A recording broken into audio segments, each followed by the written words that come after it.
Political tensions appear to have reached a crisis point in Sudan. The chairman of Sudan's ruling body, General Abdel Fattah Abdelrahman, has announced a dissolution of the transitional government and the Sovereign Council and declared a nationwide state of emergency. He said that he would form a competent government and pledged to create numerous state institutions like a Supreme Court.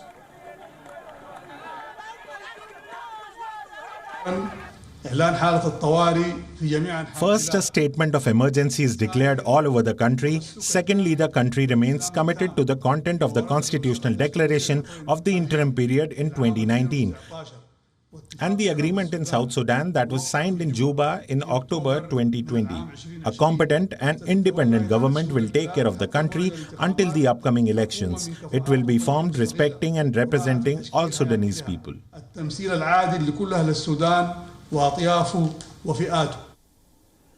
Armed forces are believed to have detained Sudan's Prime Minister and put him under house arrest after he refused to support a military coup. The military force stormed the house of the Prime Minister's media advisor and arrested him.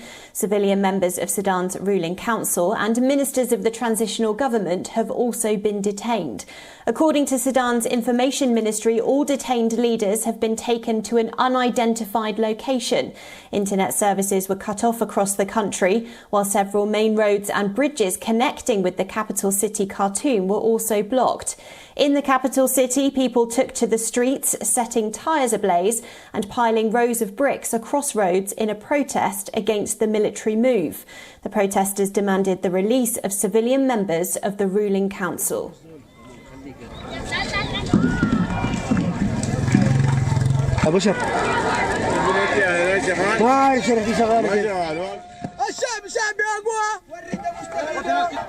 The developments come 2 days after a Sudanese faction calling for a transfer of power to civilian rule warned of a creeping coup. Sudan has been undergoing a precarious transition marred by political divisions and power struggles since Omar al-Bashir was toppled in April 2019. Since then, the country has been led by a civilian military administration tasked with overseeing the transition to full civilian rule. Tensions between the civilian and military administration have long simmered, though. The United States, that has been backing a democratic transition to civil rule in Sudan, said that it was deeply alarmed at the reports of a military takeover. US representatives said that the current situation would contravene the democratic aspirations of the Sudanese people. The United Nations has called the detention of civilian leaders and the premier unacceptable. The UN called on security forces to immediately release those who have been detained or put under house arrest. The Arab League also expressed concerns over the developments, with the Secretary-General Ahmed Abul-Ghaid urging all sides to adhere to the 2019 power-sharing deal. WION correspondent Patrick Ayed sent us this report.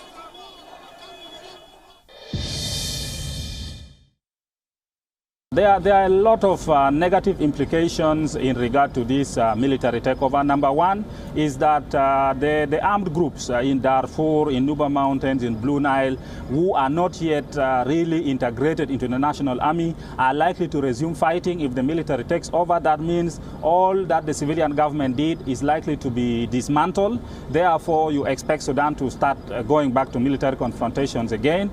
Coming to the East African region or to the Horn of Africa, Sudan has now been building good relationship with neighbors like South Sudan. The border between the two countries were closed since 2012, but now this month there has been a plan to open the border so that people can move freely.